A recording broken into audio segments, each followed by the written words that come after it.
Bonjour à tous, bienvenue sur Palon.org.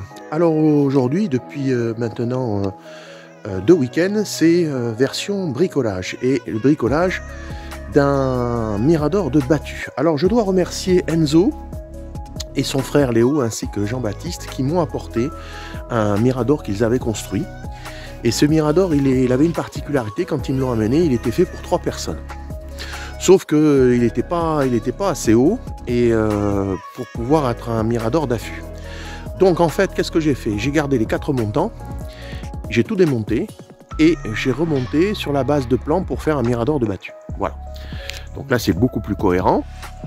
Donc l'assise que vous avez là, elle est à 1,60 m. Elle est à 1,60 m. Bien sûr, l'ensemble du Mirador a été traité à l'huile de vidange. Là, je l'ai sorti légèrement du hangar, mais comme il pleut, je vais le remettre à l'abri parce qu'il va falloir qu'il continue à sécher pendant encore une bonne semaine avant d'être mis en place.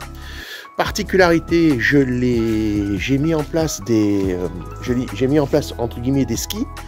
Donc en fait, il est sur ski et ce qui va permettre de le mettre, quand on met en place, de mettre des pierres dessous, de manière à ce que rien ne touche et qu'il soit à l'abri du sol et du pourrissement lié au sol. Voilà, donc le bois ne touchera pas le sol. Bien évidemment, ici, petite astuce, vous avez ici une assise qui est escamotable, avec un morceau de bois qui est escamotable et qui est mis sur des barres de fer. Donc en fait, si vous voulez, tout est en bois, sauf la partie ici qui va soutenir les fesses du prochain chasseur quand il voudra s'asseoir. Bien évidemment, on met en place une échelle, et cette échelle est escamotable, puisque cette échelle, je vais vous montrer, alors je vais essayer de voir si je peux vous le faire avec la main, hop, tac. Voilà, là, voilà, j'ai une échelle qui est rangée, qui est escamotable.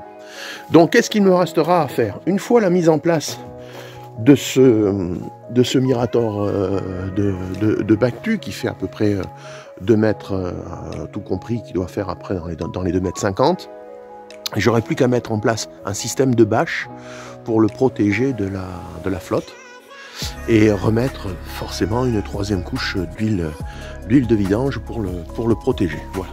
Il est complètement stable puisque vous voyez que vous avez des barres latérales qui permettent effectivement d'avoir une grande stabilité. Donc on pourrait se permettre de danser la gigue dessus. Alors bien sûr, il n'est pas léger, il n'est pas léger, mais quand on est dessus, on a une bonne vision. Donc ce sera parfait pour un Mirador de battu sur la propriété. Voilà. Donc là, je vais le remettre à l'abri. Et puis dans les semaines qui viennent, une fois qu'il aura séché, je le mettrai en place pour qu'il soit opérationnel pour la fin de saison, voire pour la saison prochaine. Voilà. Allez, c'était la séance bricolage pour la chasse du grand gibier sur Palon.org. Merci à vous, merci de me suivre et très belle année à vous.